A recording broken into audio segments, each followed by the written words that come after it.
Hey guys, welcome back.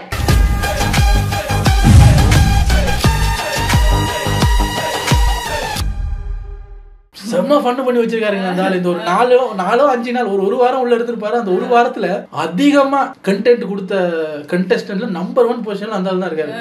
நீங்க எந்த meme page இந்த லைவை பத்தி அப்டேட் பண்ற பேஜ்ல போய் பாத்தீங்கன்னா 99% அவர் தான் இருக்காரு. ஸோ அவரை பத்தி பாக்குறதுக்கு முன்னாடி நேற்று எபிசோட்ல ஒரு விஷயம் சொல்ல மறந்துட்டு, நம்ம அந்த நந்தினி சண்டை போட்டுக்கிட்டு இருந்தாங்கல்ல பயத்துல ஆவுன்னு. அப்ப ஏய் கலையரசன், உன் கண்ணில் ஒரு ஜோதியை பார்த்தேன்டா, நீ நல்லவன்டா, உனக்கு உன்கிட்ட ஒரு பவர் இருக்கே, நீ தான் வின்னரு அப்படின்னு கலையரசனை பாராட்டி போட்டு மற்ற எல்லாரையும் போட்டு பொழந்தாங்கல்ல. அதுக்கு ஒரு மீம் போட்டாங்க. என்னன்னு பார்த்தா ஒரு பேய் மியூசிக் சண்டா அப்படி மியூசிக்கை போட்டு கலையரசன் பக்கத்தில் உட்காந்து இருக்கிற மாதிரி ஒரு போட்டோவை போட்டு ஏதோ வச்சுட்டான், சூனியா வச்சுட்டான், ஒருவேளை இருக்குமோ. கலையரசன் அவங்க அழும்போது பக்கத்துல கலையரசன் உட்காந்து இருக்காரா. சொல்றாங்க மக்கள், சொல்றாங்க எனக்கு என்னமோ ஓ மேலதான் டவுட்டா இருக்கு, எல்லாரையும் திட்டி போட்டு போயிருந்தா கூட பரவாயில்ல, எல்லாரையும் திட்டி போட்டு நீ வின்னர்ன்ட்டாங்க பாத்தியா. ஏதோ ஏன்னா பிக் பாஸ் வீட்டுல அவங்க சொல்றாங்க அந்த எல்லாரும் புலங்குற இடத்துல முடியெல்லாம் கொட்டும், காலடி மண்ணெல்லாம் ஈஸியா கிடைக்கும், இவன் எதுவும் பண்ணிடுவானோ. அதுவும் நைட்டு 12 மணிக்கு பேய் வர டைமா பார்த்து சண்டை போடுறாங்களே. அவங்க வெளியே வேற போயிட்டாங்க. உண்மையே சொல்லட்டா, அந்த ஆளுக்கு அப்படின்னா என்னன்னே தெரியாது. ஏன்னா அந்த ஆள் போலி சாமியாரு. நம்ம வாட்டர் மிலன் ஸ்டாரோட அட்ராசிட்டிஸ்க்கு வருவோம். ஐயாவை வந்து பாராட்டுற மாதிரியும் நடந்துக்கிறாரு, பாராட்டின வாயாலே அந்த ஆளு கெட்ட வார்த்தையில திட்டுற மாதிரியே நடந்துக்கிறாரு. சொல்றாரு, நான் வந்து இப்போ யாரோ கேட்குறாங்க, இப்போ உங்க சேலரி என்னென்ன, ஒரு நாளைக்கு எவ்வளவு வாங்குவீங்க? நான் ஒரு நாளைக்கு 50,000 வாங்குவோம்மா படத்துக்கு, 50,000 ரூபா. இப்போ 5 படம் பண்ணிட்டேம்மா, அடுத்த மாசத்துல அந்த படமெல்லாம் 5 படமும் ரிலீஸ் ஆனதுக்கு அப்புறம் பெர் டே 1 lakh வாங்கலான்னு இருக்கேம்மா. படங்கள் 50,000 ஒரு நாள் பெர் டே. இந்த படங்கள்லாம் ரிலீஸ் ஆக பெர் டே 1 lakh ஆகும். 50,000 விடு, அப்படி என்ன ரோல் பண்ணினீங்க அந்த படம் ரிலீஸ் ஆனதுக்கு அப்புறம் இவரே சம்பளத்தை உயர்த்த போறாராம். Per day 1 lakh. இதுக்கு மேல சான்ஸ் வரும்னு நினைக்கிறீங்க? யாரு கண்டா அடுத்த வெளியே வந்தோடனே வாட்டர் மிலன்னு ஒரு உப்புமா படம் எடுத்து ஹீரோ ஆக்கிடுவாங்க. உண்மையான டேலண்ட்டை வச்சுக்கிட்டு பெர் டே 2,500 ரூபாய்க்கு முக்குறாங்க. இந்த ஆள் என்னடான்னா கிரிஞ்சு பண்ணிட்டு பெர் டே இப்போ 50,000 பெர் டே 1 lakhக்கு நான் இன்க்ரீஸ் பண்ண போறேன், அந்த மிச்சம் இருக்கிற 3 படமும் ரிலீஸ் ஆனதுக்கு அப்புறம். தண்ணி இல்ல, 2 நாளா யாரும் குளிக்கல. ஏன்னா அத்தியாவசியத்துக்கு தண்ணி வேணும். இப்போ குளிக்கிறதே வந்து லக்ஸரி ஆகி போச்சு அங்க. அவர் என்ன பண்றாரு, பெரிய சோப் எடுத்து வாட்டர்மெலன் ஸ்டோப்பை போட்டு பேசிக்கிட்டே போடுறாரு. நமக்கு மற்றவங்கள மாதிரி எல்லாம் இல்ல பிக் பாஸ், நல்ல உருண்டையான வட்ட மூஞ்சி, இந்த சோப்பெல்லாம் பத்தாது, நல்லா பூசணும், நல்லா பூசினாதான் தண்ணி இல்லையே, என்ன பண்றது, அதனால பாதியில நிறுத்தி விட்டு நான் இப்ப வாஷ் பண்ண போறேன் விளக்கு பண்ணிட்டு இருக்காரு. நல்ல வட்ட உருண்டை மூஞ்சி அவருக்கு. அதுக்கு நிறைய சோப்பு தேவைப்படுமா? நாங்கெல்லாம் சோப்பை இப்படி எடுத்து மோந்து பார்த்துட்டு மூஞ்சை கழுவிட்டு வந்துடுவோம். ஏங்க வட்டமோ நீட்டமோ அந்தந்த மூஞ்சிக்கு அவ்வளவு சோப்பு தேவைப்படத்தாங்க செய்ய. அவருக்கு அதுல வருத்தம், நான் எப்படி மூஞ்சி கழுவுறது. அடுத்தது ஐயா கக்கூஸ் போனாலே ஐயா பிக் பாஸ் கிட்ட மட்டும் தான் பேசுவாரு. ஒரு பாடி ஸ்ப்ரே எடுத்துக்கிட்டாரு கையில, எடுத்துக்கிட்டு குளிக்கிட்டு, பிக் பாஸ் குளிக்காம பாடி ஸ்ப்ரே அடிக்கிறது எவ்வளவு கொடுமை தெரியுமா? தண்ணி தான் இல்லை, என்ன பண்றது, எல்லாரும் அப்படித்தான் சுத்துறாங்க. தண்ணி மட்டும் வரட்டேன், நான் வேற டாய்லெட் கிளீனிங்ல இருக்கேனா இல்லையா, அதனால குளிச்சே ஆகணும், தண்ணி இல்லையே, இதை அடிச்சுக்கிட்டு தான் சுத்தணும். அவரோட வருத்தத்தை சொல்லி அவரு இதை பாடி ஸ்ப்ரே அடிச்சுக்கிட்டு இருக்காரு. குளிக்காம பாடி ஸ்ப்ரே அடிக்கிற விஷயம் இருக்கு இல்லையா, இதில் வந்து எனக்கு டாய்லெட் கிளீன் பண்ணுற பொறுப்பு வேறு. ஸோ இன்னைக்கு நான் கண்டிப்பாக குளிச்சே ஆகணும், பட் வாட்டர் இல்லை, வேறு வழி இல்லை, குளிக்க முடியாது. எவ்வளவு எத்தனை நேரம் அவர் ஸ்ப்ரே பண்ணியிருப்பாரு. அப்போ யோசிச்சு பாருங்க எத்தனை நாளாக குளிக்கல. ஏங்க என்னங்க அநியாயம் இது, வாட்டர் மிலன் ஸ்டாருக்கே வாட்டர் இல்லையா, என்னங்க இது. என்னதான் இருந்தாலும் அவரும் மனுஷன் தான் இல்லையா. அவர் இப்போ உள்ள புதுசா லெவ் கண்டென்ட் வேறு ஆரம்பிச்சிருக்காரு. கப்புகளோட போய் நிற்க முடியுமா? அதை பொண்ணுகிட்டையும் கப்பு அடிக்குதுன்னா வச்சுக்கோங்க, இருந்தாலும் உங்ககிட்ட அடிக்குதுல எங்கிட்ட அடிக்குதுல, கப்புக்கு கப்பு சரியா போச்சு இருக்க முடியுமா? முடியாது. ஐயா வந்து ஒவ்வொருத்தருக்கும் ஒவ்வொரு பேர் சொல்லுவார்ல, நல்லா பழகினவங்களோ தெரிஞ்ச அவங்களா தான் இருக்கும். டக்குன்னு ஒரு ஃப்ளோவில் பேசும்போது அவருக்கு அந்த டைரக்டர் டிஸ்டர்ப் பண்ணிக்கிட்டே இருக்காருமா. யாரு? ராஜீவ் காந்தி அப்படி சொன்ன மாதிரி இந்த அரோரா இருக்காங்கல்ல, அவங்க பின்னாடி தான் சுற்றிக்கிட்டே இருக்காரு. அரோரா. ஆனால் ஒரு ஃப்ளோவில் பேசும்போது அவருக்கு அவங்க நல்லா பழகுனவங்க பேர் கூட மாறி வருது. நாளைக்கு கண்ட்ரி ஃப்ரூட்ஸ்னு சொன்னதுக்கு சண்டைக்கு வர்றாங்கம்மா. அந்த இடத்துல வந்து அந்த இவங்களும் தான் இருந்தாங்க. அவங்களுக்கு ஹர்ட் ஆகல. யாருக்கு? இந்த ராராக்கு. ராராவா? ராரா சரசுக்கு ராரான்னு ஆடணுமா? அவர் வந்து வந்த புதுசுல எரோரான்னாரு, எய்ரோரான்னாரு. இப்ப வேவா வாய் ரெண்டா வந்து அதான் கூப்பிட முடியும். அதனால தமிழ் பேரை வச்சுட்டு வந்தா கூப்பிடலாம். ஆரோரா புரோரான்னு. நான் எனக்கு அதெல்லாம் வராது. என் பேர் என்ன? ராராரா. ராராங்கிறாரு பாரு. வடிவேல் பட காமெடி மாதிரி ஆயிடுச்சு. கண்ட்ரி ஃப்ரூட்ஸ் அப்படின்னு எதார்த்தமா சொல்லிட்டு வந்தேன். அதுல ராராரா ஹர்ட் ஆகல. சீரியஸா பேசுறாரு. ஆமா, எங்க யாருக்காவது அவங்க வீட்டுல ராரான்னு பேர் வைப்பாங்களா? ராராரா வேற வழி இல்லை. அவரையும் தப்பு சொல்ல முடியாது. நீங்க டக்குன்னு பெரிய இங்கிலீஷ் பேரை தூக்கிட்டு வந்து, அதுவும் ஈஸியான இங்கிலீஷ் பேரா இருந்தா பரவாயில்ல, வித்தியாசமான ஒரு இங்கிலீஷ் பேரை தூக்கிட்டு வந்து சொல்லுன்னா எப்படி சொல்லுது ஒரு வாரத்துல? இப்போ ராராக்கு வந்திருக்கேன். அடுத்தது ரோராரா ஈராரெல்லாம் இருக்கு. அதெல்லாம் முடிச்சுட்டு கடைசியில் 100வது நாள் அரோரான்னு ஒழுங்கா கூப்பிடுவேன். 90s கிட்ஸ் யாராவது இருந்தீங்கன்னா மனசை கல் ஆக்கிக்கிங்க. உங்களுக்காக ஒரு ஃபுட்டேஜ் காட்ட போறேன். ப்ளீஸ் கல்லாக்கிக்கிங்க.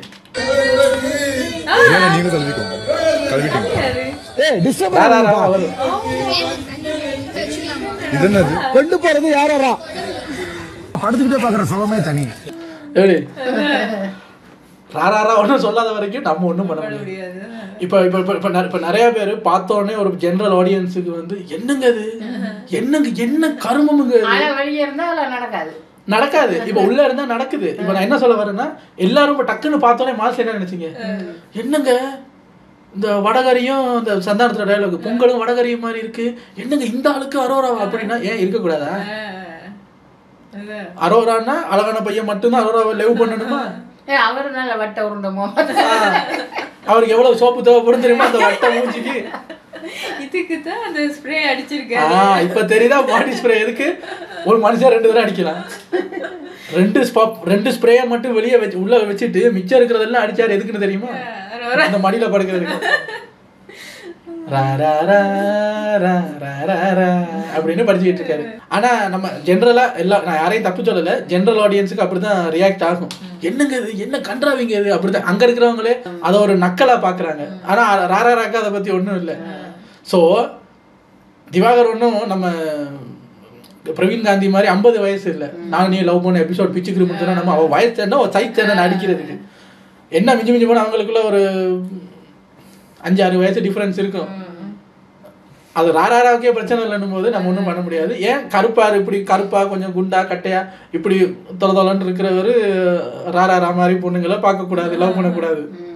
ராரா பொண்ணுங்களுக்குன்னே சில மாதிரி செஞ்சு வச்சவங்களை மட்டும்தான் பார்க்கணுமா? இது நடக்காது, நமக்கே தெரியும். இருந்தாலும் இப்போ இந்த விஷயத்துக்கு கூட நம்ம நக்கலா பார்க்குறோம்ல. ஸோ ஏன் பண்ணுனா என்ன பண்ணக்கூடாதா? இப்போ ராராக்கு அவரை பிடிச்சி போச்சுன்னா என்ன பண்ணுவீங்க?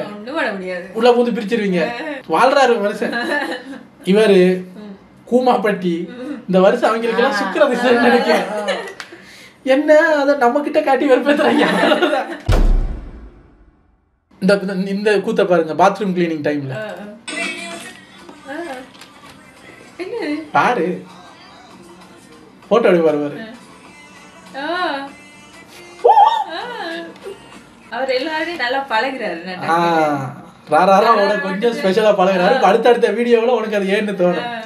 அதுக்கு அடுத்தது அவர் பாத்ரூம் க்ளீன் பண்ணிட்டு இருக்கும்போது ராரா வந்து வேலை வாங்குவாங்கல்ல, இப்படி க்ளீன் பண்ணுங்க அப்படி க்ளீன் பண்ணுங்கன்னா இப்போ விஜய் பார்வதி இவரெல்லாம் க்ளீன் பண்ணிட்டு இருக்கும்போது பேசிட்டு இருக்கும்போது அவர் சொல்றாரு, இந்த வீட்டுக்குள்ள இன்னும் மற்ற கண்டென்ட் சண்டை போட்டாச்சு, பாசமா பேசியாச்சு, அழுதாச்சு, எல்லாம் பண்ணியாச்சு, இந்த லவ் கண்டென்ட் மட்டும்தான் இன்னும் சிக்கலை. இன்னும் டக்குன்னு ஆரோரா மனசு வச்சா அதையும் பண்ணிடலாம். ரொமான்ஸ் லவ் ஒண்ணுதான் நடக்கல, அதுதான் ஆரோரா மனசு வச்சா அதுவும். நான் யோசிக்கிறேன், உன்னைய டம்மி பீஸ்ன்னு தப்பா நினைச்சிட்டாங்க. ஆனா உண்மையிலே சொல்றேன், அந்த சொல்லிட்டு சுத்தினாருல, தமிழ்நாட்டுடைய ரொமான்டிக் ஸ்டார், வாட்டர்மெலன் ஸ்டார், நம்மள சிரிச்சோம் இல்ல, உண்மையிலே அந்த ரொமான்டிக் ஸ்டார் மாதிரி தான் பண்றாரு. உருவமைப்பு நான் அதான் சொன்னேன், அப்படி இருக்கிறவங்க ரொமான்ஸ் பண்ணக்கூடாதுன்னு. பட் எப்படி நம்மளை மைண்ட் செட் பண்ணி வச்சிருக்காங்க. இப்போ ரொமான்ஸ் பண்ணணும்னாலே அழகான 2 ஜோடி இருந்தால் தான் அந்த ரொமான்ஸே நம்ம உட்காந்து பார்ப்போம். இப்படி ஒருத்தவங்க இருந்தால் நம்ம அதை கண்டிப்பாக கிண்டலும் கேள்வியுமா தான் நம்ம பண்ணுவோம். அப்படி நம்மள ஒரு சாக்கடை மைண்ட் செட்டில் இந்த சினிமா மாற்றி வச்சிருச்சு. ஆனால் சொல்கிறேன், இந்த அளவுக்கு கூட யாரும் இது பண்ண மாட்டாங்க. அரோரா சிரிச்சுட்டு அரோரா சொல்லுது, இந்த வீட்டுல யாரோ ஃப்ளர்ட் பண்ணுவாங்கன்னு நான் நினைச்சிட்டு வந்தேன், இவரு பண்ணுவாருங்கிறது எனக்கு தெரியாம போச்சு அப்படின்னு.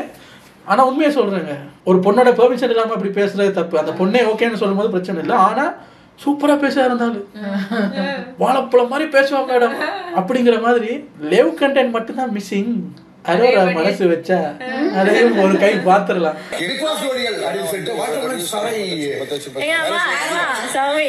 பிக் பாஸ் ஸ்டோரி அப்படின்னு போட்டு வாட்டர் மிலன் ஸ்டாரை லவ் பண்ணும். அப்ப கூட அரோராவின் பின் சுத்தும் வாட்டர் மிலன் ஸ்டார்னு நியூஸ் வரும்னு அவரை சொல்லல. அது எப்படி ஆனா வலிகிறது அவருதான். ஆனா நியூஸ் எப்படி வரணுமா, வாட்டர் மிலன் ஸ்டாரை லவ் பண்ணும் ஏரோரான்னு வரணுமா நியூஸ். இந்த பாத்ரூம் கழுவிட்டு இருக்கும் போது இவர் சொன்னார்ல, லவ் மட்டும்தான் இன்னும் பண்ணல அரோரா மனசு வச்சான்னு சொன்ன அந்த அதே கான்வர்சேஷன்ல இவர் சொல்றாரு, எங்க அவங்க சொல்றாங்க அதை சுத்தமா தொடங்கினோடனே, தொடச்சா என்னங்க தருவீங்க, நீங்க நல்ல கண்ணாடி மாதிரி துபாய் ரோடு மாதிரி தொடங்கல, ஸ்பெஷலா உங்களுக்கு கிஃப்ட் தரேன். ஸ்பெஷல் கிஃப்ட்னா அப்ப நம்ம விஜய் பருவ சொல்றாரு, இந்த ஹக்கு கிக்கு அப்படியா அப்படின்னு இவர் அதையும் எக்ஸ்ட்ரா போடுறாரு. ஒரு கிஸ் அப்படின்னு இல்லம்மா ஃப்ளை கிஸ் சொன்னேம்மா, கூட்டி முடிச்சிட்டு நல்லா பல்ல பல்ல பல்லன்னு இருக்கணும் துபாய் ரோடு மாதிரி. ஒரு ஹக்குன்னு நினைச்சிக்கலாம், ஹக்குன்னு நினைக்கலாம், கிஸ்ன்னு நினைக்கலாம். Kiss means fly kiss. நானும் ஓவர் குசும்பியா உனக்கு. ஏய் ஐயா நீங்க யாருன்னு எங்களுக்கு தெரியும்னு இந்த வீடியோ பார்க்கும்போது தான் தெரியுது. நீ கிச்சதான் சொல்லியிருப்ப, டக்குன்னு உஷாராயிட்டாரு. ராரா தப்பா நினைச்சு நான் ஃப்ளைங் கிஸ் சொன்னேம்மா, இது கக்கு கழுவுனதுக்கு ஃப்ளைங் கிஸ் கொடுக்கணும். இந்த இத்தனை வருஷம் பிக் பாஸ்ல எவனும் கக்கு கழுவுனதுக்கு எனக்கு ஃப்ளைங் கிஸ் கொடுன்னு கேட்டதே இல்லை. இவர் கேட்கிறாரு. இதுல என்னன்னா அரோரா வெக்கப்படுறத பார்க்கும்போதுதான் கன்ஃபார்ம் ஆயிடுவோம் அப்படிங்கிற மாதிரி இருக்கு. இதுக்கப்புறம் பாத்தீங்கன்னா ஒரு சும்மா அந்த ஃபன் டாஸ்க் மாதிரி ஒன்று பிக் பாஸ் வீட்டுக்குள்ளே அவங்களா பண்ணிக்கிறாங்க. அப்போ அரோரா எல்லாரும் உட்காந்துருக்கும் போது சொல்றாங்க, ஓகே இப்போ நீயும் திவாகரும் ரொமான்டிக்காக பார்த்துக்கணும், அப்படியே ரொமான்டிக்காக எவ்வளோ நேரமோ பார்த்துக்கிட்டே இருக்கணும். நீங்கள் இது இந்த மலையாளம் பிக் பாஸா தெலுங்கு பிக் பாஸ்ல ஒரு கேம் மாதிரி விளையாண்டாங்க. அதே இதை இங்கே அப்படியே காப்பி பண்ணுறாங்க. நீங்கள் பார்த்துக்கிட்டே இருக்கணும். பார்த்து முடிவில் உங்களுக்கு என்ன தோணுது, உண்மையாக மனசார என்ன தோணுது அப்படிங்கிறத சொல்லணும். அவர் ஒரு பதில் சொன்னாரு பாரு, நல்லா என்ன தலை அப்படிங்கிற மாதிரி ஆயிடுச்சு. அது என்ன தோணுதுன்னு அது சொல்லணும். எவ்வளவு நேரம் பார்க்கணும், அவ சொல்ற வரைக்கும் பார்க்கணும். நீங்க வேற எங்கேயோ அந்த டைம்ல பார்க்கணும். நீங்க சொல். இவ்வளவு அழகான பொண்ணை கண்ணை பாக்குறதுக்கு என்ன கஷ்டமா? எப்படி எங்க இப்படி தாங்க பேசி பேசி மைக்கு கூட்டு போயிடாங்க பாருங்க. பாரு அப்படின்னா பாரு இல்ல சரி இல்லைன்னு சொல்லணும்ல. இவ்வளவு அழகான பொண்ணோட கண்ணை பார்க்கணும்னா கொஞ்சம் கஷ்டம்தான். இதாவது பரவாயில்ல, எனக்கே இடி விழுந்த மாதிரி இருந்தது. அதுக்கு அடுத்தது சொல்ல போறதுதான். நல்லா இருக்கு. நல்லா இருக்கா?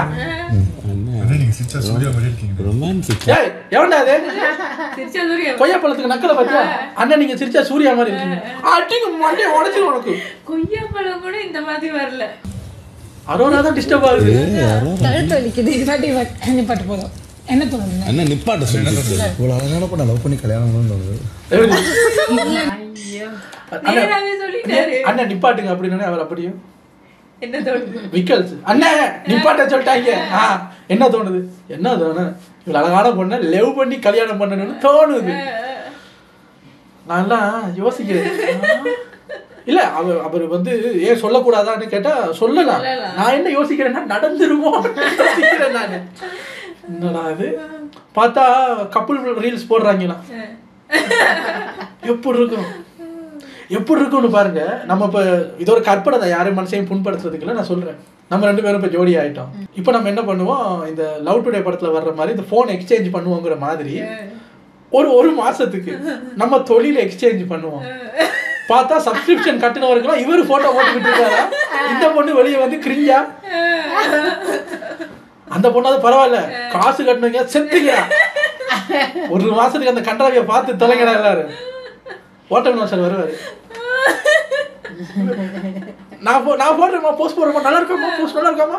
அவர் சொல்லுவாரு, 700 நீங்க 499 ரூபா கொடுத்தீங்க, நான் ரொம்ப ஸ்பெஷல் 1000 ரூபா கொடுங்க அப்படின்னு பார்த்தா கொடுக்குறாங்க.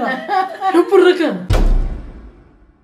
அடுத்தது இவரை வெறுப்பேற்றணுங்கிறதுக்காக அந்த கமருதீனும் சும்மா ஃபன்னா இப்படி கண்டென்ட் கொடுக்கும்போது நல்லா இருக்கு.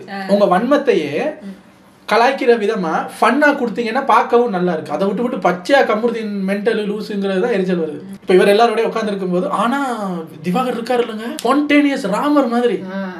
கமருதீனும் நம்ம ராரா கூட எதிர்பார்க்காத மாதிரி கவுண்டர் கொடுத்தாரு. நானே ஷாக் ஆயிட்டேன். யோ இவ்வளவு அறிய வச்சுக்கிட்டு ஏன் நீ கிரிஞ்சி மெட்டீரியலா மாறிட்ட? ஆனா அந்த டேலண்ட வளர்த்தா பிழைக்கலாம். ஆனா அந்த டேலண்ட வளர்த்தா சூப்பரா பண்றாரு, கை தட்டிட்டு மறந்துடுவீங்க. இப்ப பிக் பாஸ் வீடு வரைக்கும் வந்திருக்க முடியாது. இப்ப இந்த சபரி கமருதீன் எல்லாம் எத்தனை வருஷமா சீரியல் ஆக்டரா இருக்காங்க, இப்பதான் பிக் பாஸ் வீட்டுக்குள்ள வந்தாங்க. இவர் எத்தனை வருஷமா டூப் ஆக்டரா இருக்காரு, வரல ஒரே வருஷத்துல. இப்படி உட்காந்துருக்காரு. அப்ப கமருதீனும் நம்ம ராராராவும் பேசிக்கிட்டு வரும்போது கமருதீனுக்கு தோணிருச்சு, ராராரா பின்னாடியா சுத்துற அப்படின்ட்டு. ராராராட்ட இப்ப நானும் நீயும் கல்யாணம் பண்ண போறோம், அவர்கிட்ட ஆசீர்வாதம் வாங்குற மாதிரி பண்ணணும். ஐயா எங்களை ஆசீர்வாதம் பண்ணுங்கன்னு. சி போப்போம் அந்த பக்கம், நான்லாம் பண்ண மாட்டேன். உண்மையா நினைச்சாரு, நம்ம ஆசீர்வாதம் பண்ணி அது நடந்துருச்சுன்னா நம்ம தாடி வளர்த்துக்கிட்டு சுத்த முடியாது, நான் அதெல்லாம் நான் பண்ண மாட்டேன் அப்படின்னா எல்லாரும் சிரிக்கிறாங்க. அப்ப நம்ம ராராரா என்ன சொல்றாங்கன்னா, ஒரு கீழே உட்காந்துட்டு என்ன சொல்றாங்கன்னா, அவங்க அண்ணால தான் கூப்பிடுறாங்க. அண்ணா என்னப்பா இந்த நாடோடிகள் படத்துல வர்ற மாதிரி எங்க 2 பேரையும் பஸ் ஏற்றி விட்டு இந்த செயின் எல்லாம் கழட்டி தர மாதிரி எதுவும் பண்ண மாட்டீங்களா அப்படின்னு அவரை லாக் பண்றாங்க. எல்லாரும் அசர வைக்கிற மாதிரி ராராராவே அசர்ற மாதிரி பதில் சொன்னார்ல. நாடோடிகள் சசிகுமார் மாதிரி பண்ண மாட்டோமா, வேற என்ன பண்ணுவீங்க? இந்த புதுப்பேட்டை தனுஷ் மாதிரிமா ஆசீர்வாதம் வாங்க வரும்போது தாலி எடுத்து கட்டிடுவோமா? அண்ணே எங்களை ஆசீர்வாதம் பண்ணுங்க. ரவீன் காந்தி சார் செயின்லாம் போட்டு பஸ் ஏத்தி அண்ணா அப்படி பண்ண மாட்டேன். செயின் இல்ல படத்துல மாதிரி டச்சின் தாலியே கிட்ட அட பாவி, எல்லா படமும் பார்த்திருக்கீல்ல? அந்த டைமுக்கு அவருக்கு அதான் எப்படி நோஸ் கட் பண்ணாரு தெரியுமா அழகா ராராராவே.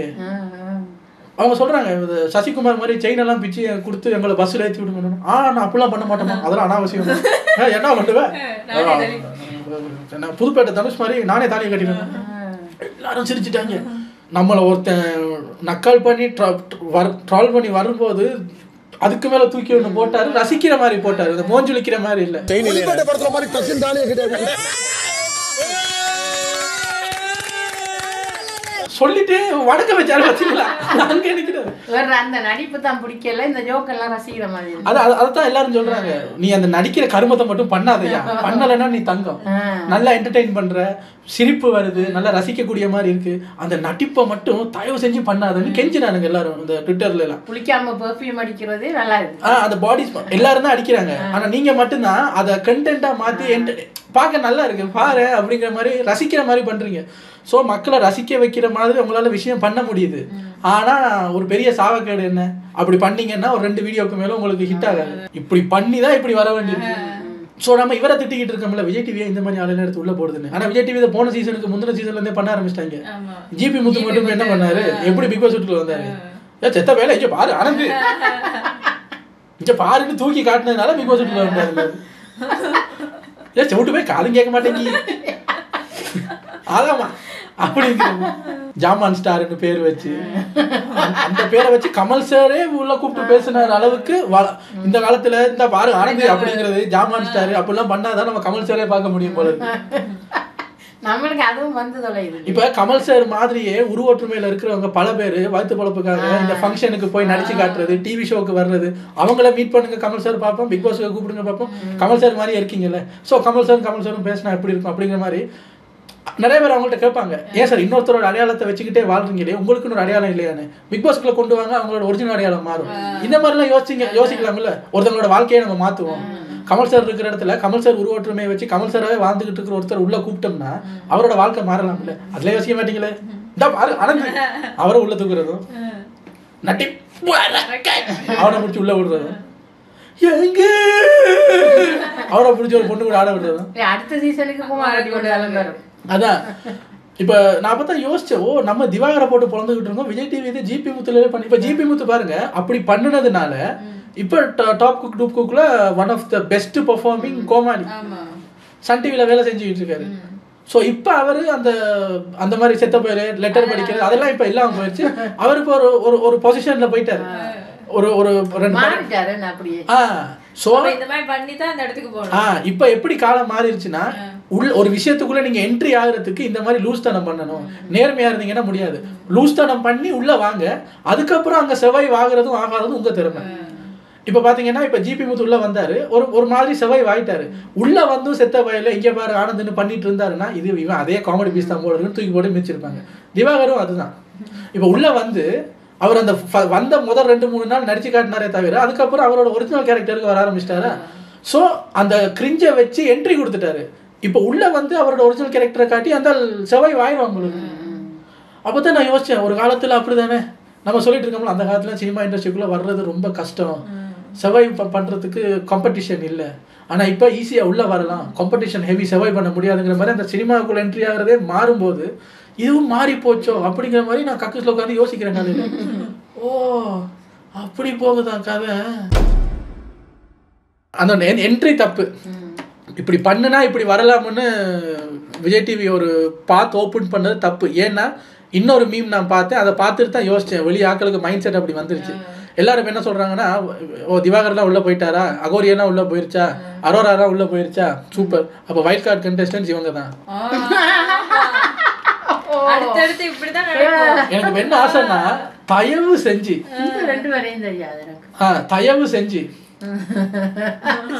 அதான் முக்காவாசி பைத்தியமா இருக்கிற வீட வைல்ட் கார்டுல இவங்கள 2 பேரை உள்ள அனுப்பி முழு பைத்திய வீடா மாத்திட்டீங்கன்னா நல்லா இருக்கும். முக்கியமா அந்த இவர் இருக்காருல்ல, அந்த காத்து கருப்பு காலை, அவரு இந்த நிரஞ்சனுங்கிற இருந்தாலும் இந்த நடிகர்னு சொல்லிட்டு வச்சுக்கிறாருல்ல, அவரும் அந்த அந்த மேல இருக்காங்க முதலாவதா இருக்காங்க திவ்யா, இவங்க 3 பேரையும் அனுப்புங்க.